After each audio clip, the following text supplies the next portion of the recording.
Hellblade: Senua's Sacrifice will be coming to VR on HTC Vive and Oculus Rift on July the 31st. Now this isn't just an add-on or some DLC, this is the full Hellblade game as a standalone VR experience. And it's completely free if you own or buy Hellblade: Senua's Sacrifice on Steam. We recommend a minimum of an NVIDIA GTX 1080 graphics card, and in this update we'll tell you how the VR SKU came to be.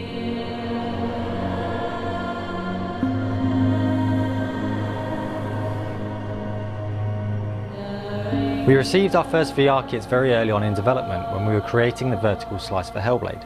The team were curious to see what a cutscene would look like in VR. We all agreed that it was cool to be immersed in the scene, but the motion of the camera made the experience quite nauseating. Could we preserve film grammar without making you feel ill in VR? Could you pan, tilt, dolly and cut without feeling queasy? And so we tried it out. We tried each one of those camera motions in VR to find what the limits were. And we arrived at a concrete set of rules that seemed to be okay for most people we tried this on in the studio. By this time we'd created our GDC 2016 scene.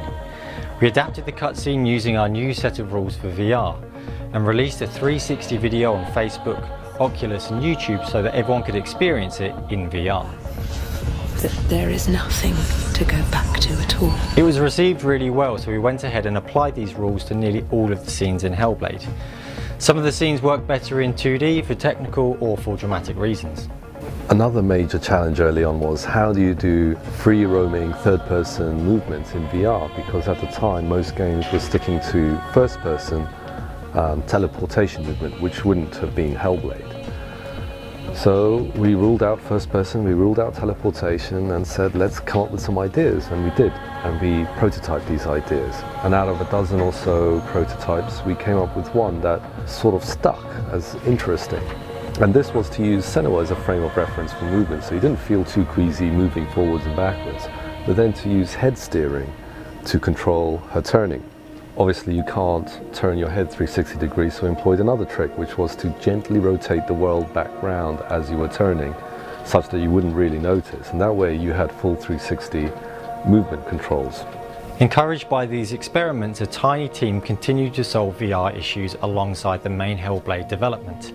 Over the months we found solutions for traversal, puzzles and combat. But the biggest challenge facing us by far was frame rate, because if we couldn't run at 90 frames a second on a very well-spec'd PC for VR, this project didn't have a chance to see the light of day. We optimized the art, shaders, characters, landscapes, post-processing effects, anything we could to get us to 90 frames a second, including switching to a forward renderer. And we got there, but it took 2 years of hard effort.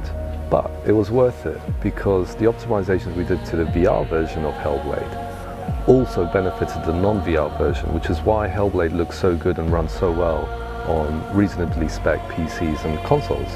Why did we do this? Well, there was never really a good business case for Hellblade VR. We did it out of curiosity and out of the desire to find out more about VR, and because we thought that the final experience would be something cool for our fans. And that's why we're giving it away for free, so that as many people can experience it as possible. Oh my god. With Hellblade and with our future games from now on, our philosophy for development has changed. It's more about following your nose, being curious and really trying to acquire new knowledge and new expertise, because we truly do believe that exploring new paths opens new opportunities to really find innovation and those new experiences. So stay tuned.